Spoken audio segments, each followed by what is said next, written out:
You already know what time it is. You already know what's going on. Your favorite duo is back. Your favorite cousins are back. I am your host, Cam Silver, And I'm your co-host, Kyle Silver.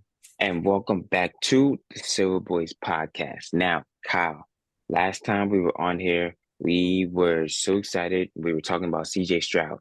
Mm-hmm. Mm-hmm. You know, Mm-hmm. we already said that he's locked up. He's basically locked in for Rookie of the Year. Easily locked in. Now, the real question is, where would you have him ranked if you were to put him in the MVP? So I'm just thinking about the other teams that come to the top, the other players that come to the top of my head. You gotta put Lamar Jackson in there, Hmm. most definitely. Jalen Hurts, he could make an argument to get in there too. Tyreek and Tua, AJ Brown as well. Correct. There's a couple different cats that could get in and do it. But I mean, we also know that, the MVP is a quarterback award essentially. Right. Um, and if we're just talking about most valuable player, I think it is going to come down to three people, in my humble opinion, right now. It's going to come down to CJ Stroud, Lamar, and it's going to come down to AJ Brown. Mm. So those are going to be my three finalists. AJ's a good one. I like AJ. I like I, I I gotta I gotta put him over Tyreek. I have to. I just have to. yeah, no, him setting that record for what was it, over 125 yards Mm-hmm. in what's the 5, 6 games straight? Yeah, five is like 5, 6 games. You're right. Yeah, Yeah, yeah, no, there, 125. yeah, there's yeah, yeah, I would have him over in that instance as well because that type of record doesn't seem like it's supposed to be broken like Exactly. almost ever. But yeah, no, I like exactly where your head is at. Shoot, I don't know if I have CJ Stroud in my top three, but he sure is in my top five. Mm-hmm. Mm-hmm. I say my top three right now would have to be Lamar Jackson. Yeah. I would go with AJ Brown. I don't have a problem going with AJ Brown. Mm-hmm. And then shoot, I'm blanking here. I don't even know who I'll put up there, but I guess because I guess because he's trying and because he's doing all he can, I guess I'll still have to put Patrick Mahomes in there. Yeah, it's a shame to not have 1-5 in there, you know what I mean? Yeah, but Um, it's tough though. It's tough on him. It's tough on that team because and we're gonna get into that in a little bit because we're gonna talk about that game that they had against the Eagles. But mhm. yeah, no, it's just different for them. But in other terms, though, no, I really like Lamar Jackson right now this year because of him leading. Now that they have the top spot. Their defense obviously is undeniable, but for Hmm. what Lamar does for this team is everything. So yeah, no, I don't have a problem with Lamar being the top guy. I also don't have a problem with CJ Stroud being in that top three. I'm just saying, CJ is he put that team on his back. I know his back probably hurting right now, but he carrying that thing. He carrying that thing like a newborn child. You feel me? Um, I'm just saying, I got to put him up there. There's nothing else really to it. That's just mine. Yeah, That's where I'm headed. Get back to me in a week and we'll see. We'll see. What Stephen A. say? My man Stephen A. It's fluid. It's it's fluid. fluid. Yep, it's fluid. Yep. It could be CJ Stroud this week. Shoot, it what's it called? If Jared Goff mess around play another good game, I might put Jared Goff in there because guess what? They're We up there gotta in the put some standings respect too. on Jared Goff Yeah, name too. yes, yes. Hmm. I was nervous for them when they were playing against the Bears because I'm sitting there, I'm like, man, I don't know. Every time he threw it across the middle, it was getting intercepted. But Hmm. they figured it out.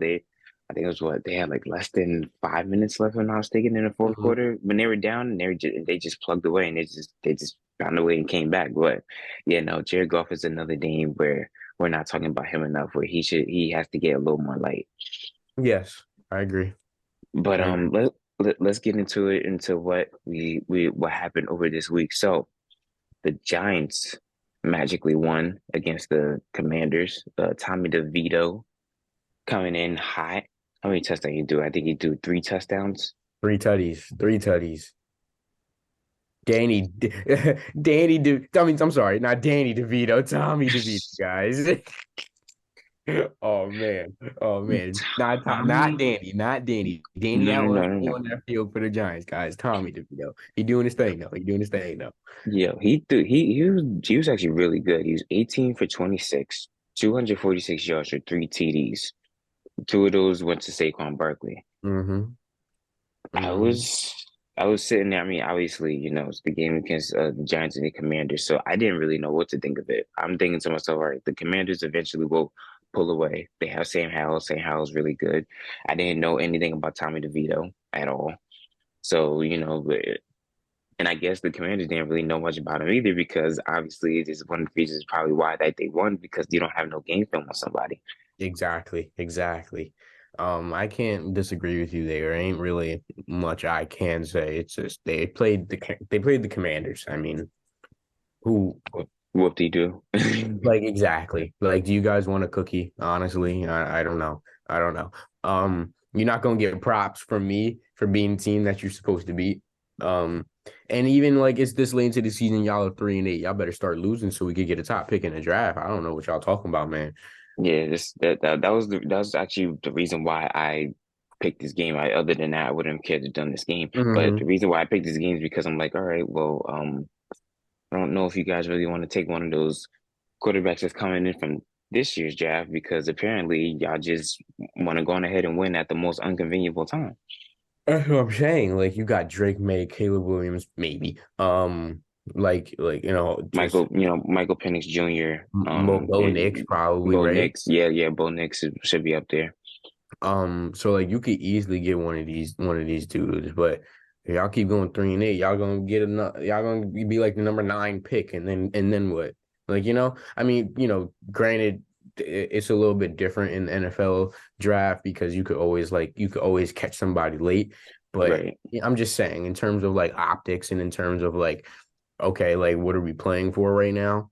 Like, I'm not saying go out and just throw games, but part of me is also kind of saying that just a tiny bit, just a tiny bit, Just just a little bit. Because, I would really like to see Caleb Williams or Bo Nix or even Drake May in a Giants uniform. I wouldn't mind that.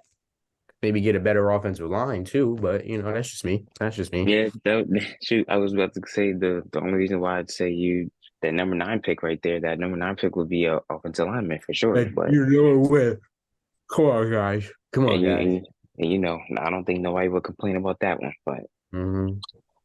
I I digress. We'll see what's going on with the Giants on the upcoming weeks. But the Jets, bro, Oh they man. they finally pulled the plug on Zach Wilson after Zach Wilson went 7 for 15 for 81 yards. He had one touchdown and one interception against the Bills, but they just can't take it no more as they lost to the Bills 32-6, and Zach Wilson was benched in the third quarter. All I'm gonna say is it probably came a little bit too late, but they didn't have anybody else. So, um, it's just a shame to see like for the Jets, like how you put all your eggs in one basket and then all them eggs break. You know what I mean? Yeah, Um, and you just essentially had no choice but to bench him. Like you're losing the locker room, you're losing like your teammates. Like I seen this one clip right where Garrett Wilson hit a crazy double move on dude and his defender was already behind him. Double move, mm-hmm. and he was wide open, and then you He could didn't even just see look his the way. frustration. There He should didn't even be look his way. all I'm saying is too is like there should be no reason why like we like Zach Wilson and oh my goodness, I just blanked on his name completely. Garrett Wilson, right? Yeah, yeah. There's no reason why that they can't have a connection like we see like a Kenny Pickett and George Pickens, or Right. how we see like like a Lamar and Zay, like or A just Dak and CD or something like that. Yeah, yeah, yeah. like a Pat in why am I Jesus Kelsey. Patrick and Travis Kelsey. Thank you. Like there's no connection with them, and which is crazy because y'all been playing together since last year too. Yeah, So no, it's just almost no. I Keep going. just I'm just saying like there should be no reason why like y'all should not like Zach Wilson and him should not be on the same page. That's all I'm gonna say to it, and that you can see that's hurting the team. It really, really is. He don't got no confidence in himself. He had confidence 2, 3 games ago, and then like that's it. But I'm also blaming the Jets organization for not unleashing the playbook with him too, and like really like let's just just let him take these deep shots, like just go, bro, like just go all out. Like we're not gonna baby you no more, you know. Yeah. That's all I'm gonna say. I That's all I'm I gonna re say. it's a few things. I remember so you talking about him launching a ball deep. I remember during his draft during like his draft combine over at B I think it was at BYU or wherever it was. Mhm. But they everybody was so impressed because he was able to do a rollout and he was able to throw like a 50 plus yard bomb on a run. And it's like it's something that we don't see now. That's Yeah, that's one thing. Another thing, I said this before and I'll say it again. As a quarterback, you should be able to somehow, some way reach your number one guy. There shouldn't be no type of disconnect there. Like, for example, like Jalen Hurts and AJ Brown. You know what I mean? There hmm was a there was a disconnect for a little bit, but guess what? They kept trying though. hmm That was the thing, you know what I mean? Like AJ Brown's first few games, their first few games together, they didn't get the connections that they wanted to. But guess what? Because they kept trying and because he kept looking his way, eventually he knew I'm gonna connect with him. And once I do, that connection is gonna be there and we're gonna start clicking. And that's exactly what started happening. Same thing with Kenny Pickett and George Pickens.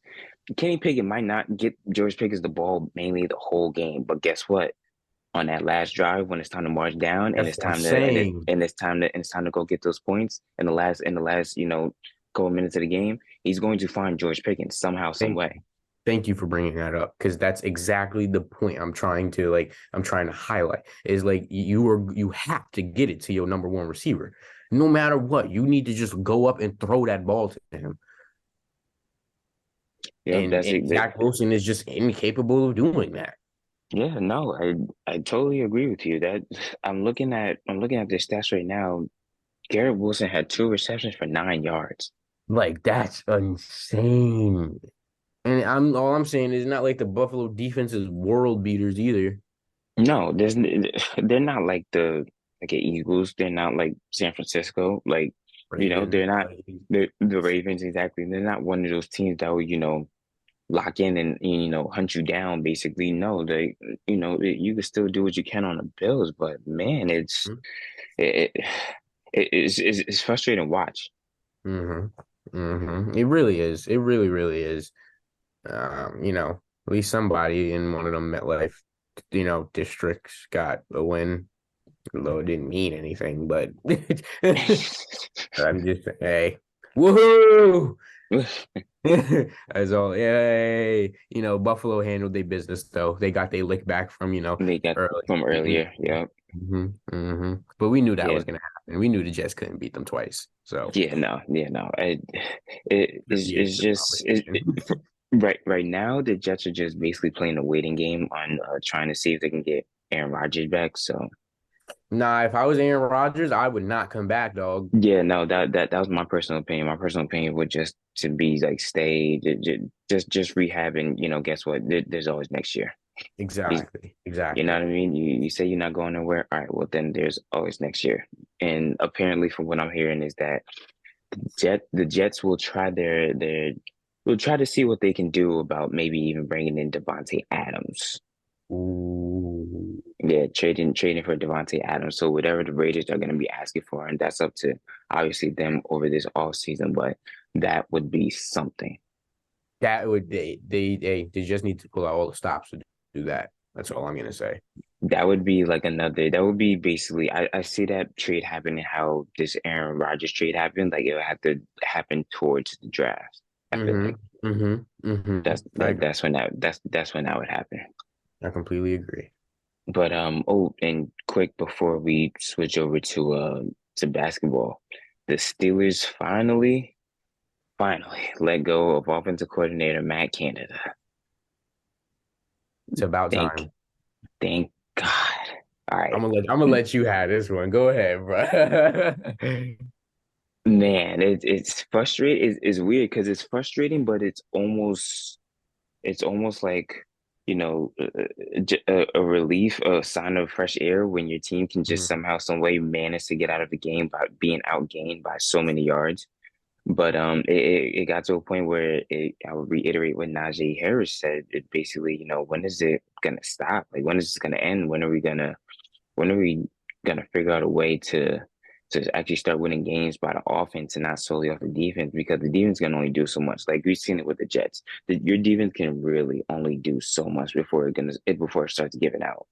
Mhm. So yeah, no, and Matt Canada, he tried everything he could. He left the skybox and even went down to the field for that Thursday night football game against the Tennessee Titans. And guess what? Nothing was really working for them, and that's fine. That's fine. But right now, it's all really gonna come down on Kenny Pickett and basically what he can do. And I'm still a believer in Kenny Pickett. I've been watching him since college, and I love his game. I think that he has a lot more to offer. But Mhm. yeah, no, it all depends on what they really let him do and unleash him in this in Mhm. this uh in this playbook. So yeah, no, we'll see. We I shall I see. completely agree. I mean, yeah, I'm happy they got rid of Matt Canada. Now you could like really start gelling this team together, you know? Yeah. Oh, also by the way, Zach Wilson went from being the QB1 to QB3.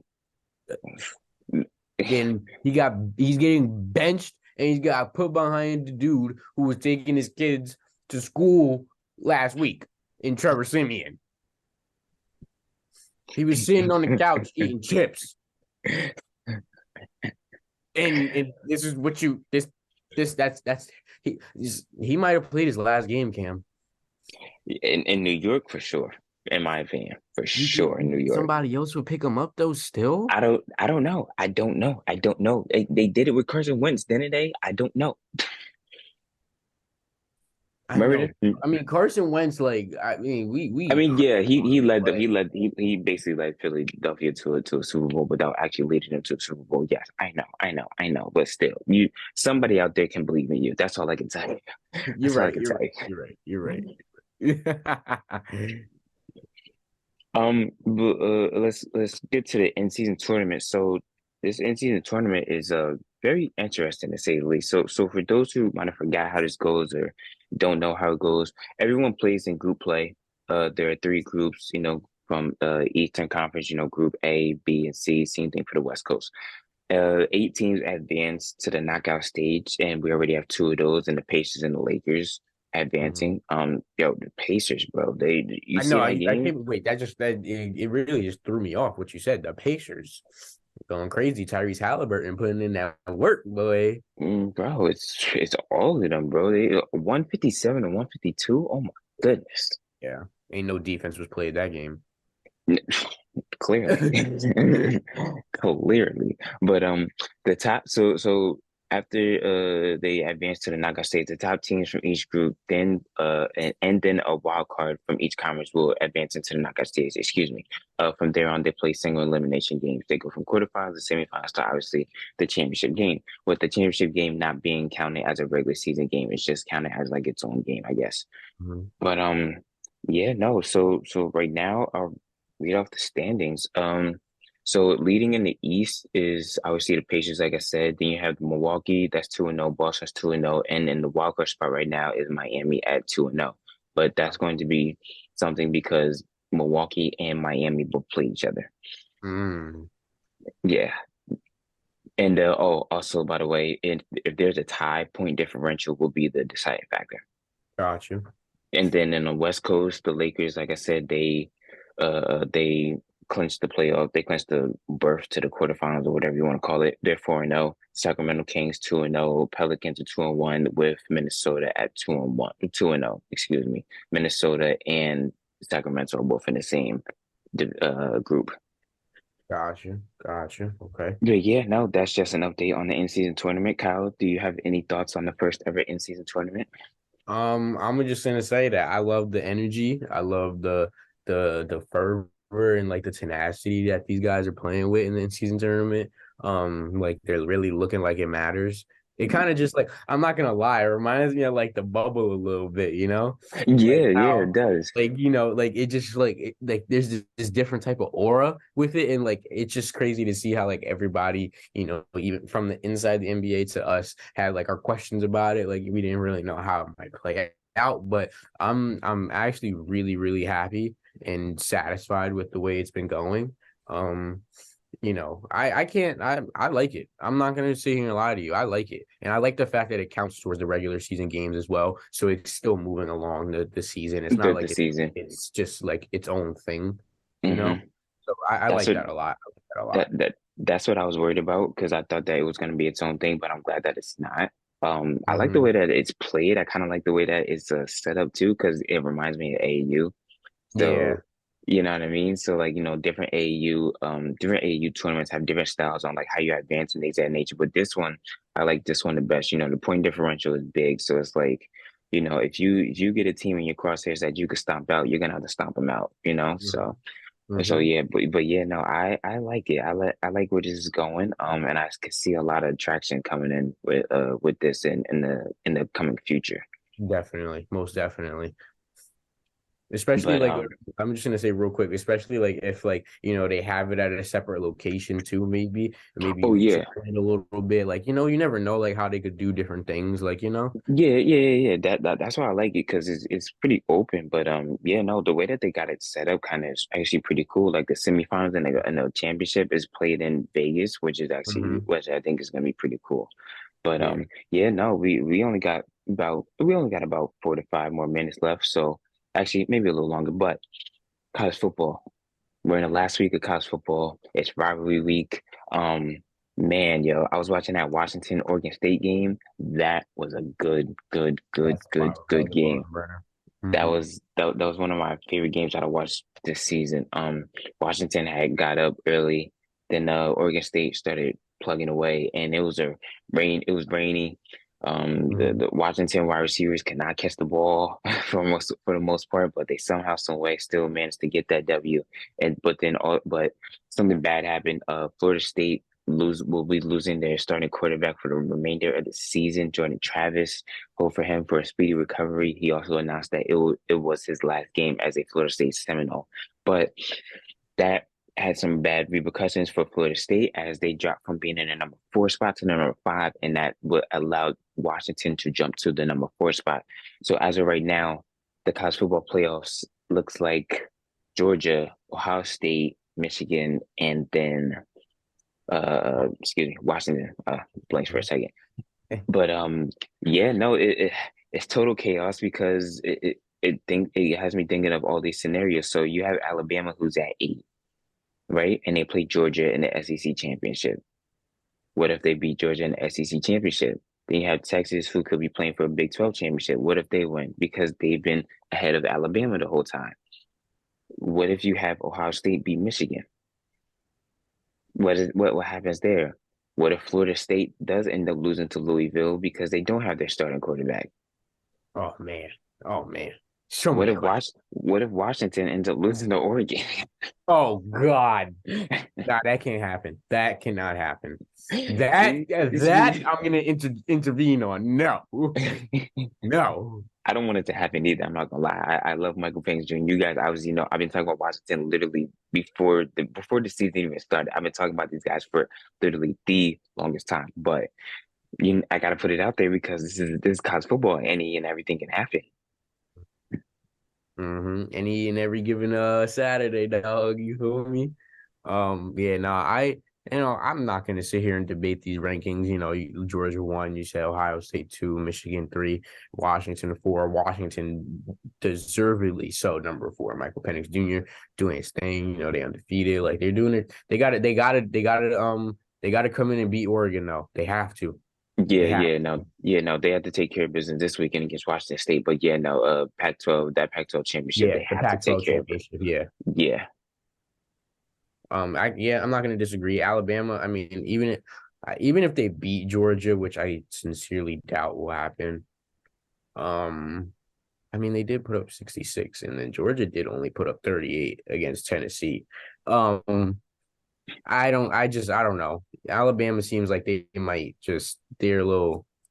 Still, I put it to you like this: from that Texas game all the way up to now, mhm. they have grown a lot. Jalen They Milrow has, have Jalen. especially Jalen Milrow and the offensive coordinator Tommy Reese. I've been very impressed with them because I remember during that Texas game, Jalen Milrow wasn't taking the deep shots. You know what I mean? He was basically, he was basically breaking down the play without even being broken down just by using his legs. But yeah, no, just watching him now in the pocket, and then after that, if he goes through all his reads, and if he doesn't have that perfect read that he wants, he's gonna go and run. Mhm. That's the best thing right there. But yeah, no, I agree with you too. Georgia themselves has come about because at first, obviously they were ranked number 2 in the college football playoff rankings, but then after that they jumped to number 1 because of the beatings of teams like Ole Miss. So Mhm. yeah, no, Mhm. I completely agree with you on that one. Definitely, I think it's gonna be Georgia, Ohio State. Um, like in finals. In the finals, okay, yeah, yeah, yeah. I could see that. That's what I was hoping for last year, but I can see it happening again this year. But yeah, no, we're gonna have to see because this weekend is Ohio State and Michigan. So that right there Yeah. determines that right there determines who goes to the Big Ten championship and possibly who will go on and secure their spot for a college football playoff. Because on the other side, Iowa is the team that will be playing for college football, not college football, excuse me, for the Big Ten championship. Hmm. But shoot, yeah, I'm more than excited to see where these last couple of weeks will take us, because Definitely. this is gonna be something where we're gonna have to sit here and just like hunker down and just be like, all right, well, may the best man win, because Exactly.